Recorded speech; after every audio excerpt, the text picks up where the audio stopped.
Ça ressemble à de l'alcool. C'est doré comme de l'alcool, mais ce n'est pas de l'alcool. Ce slogan publicitaire des années 80 pourrait être utilisé par une kyrielle de marques aujourd'hui.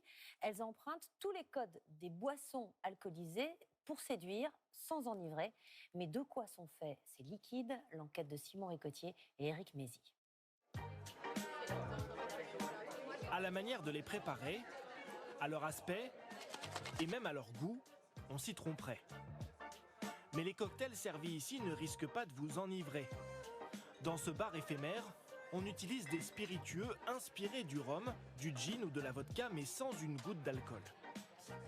On a juste le goût et pas parce qu'il y a derrière pas les effets de l'alcool. Franchement, c'est impressionnant de retrouver ça dans un verre où au final il n'y a pas d'alcool. C'est plus sain, on peut en voir plus. On va pouvoir tous les essayer sur la carte, c'est bien. Pénicilline, c'est un cocktail classique qu'on propose dans une version alcoolisée, mais du coup en alcool. Bonne dégustation.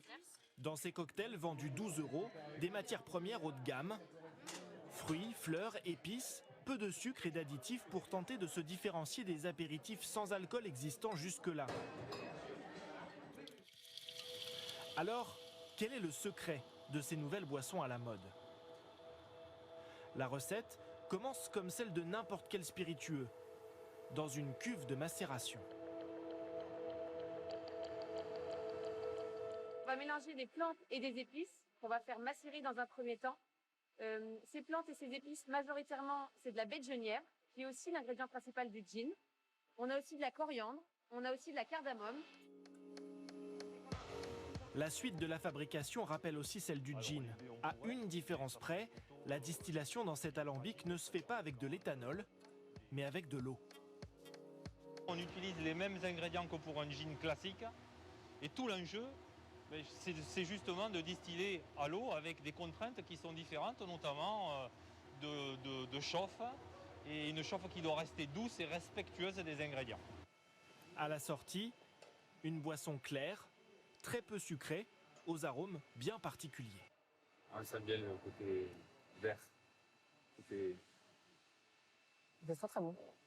Nous, on appelle souvent ça un goût d'adulte, c'est-à-dire un goût que vos enfants probablement n'aimeraient pas, parce que c'est ce goût d'épices assez fort qu'on arrive à reproduire dans nos boissons.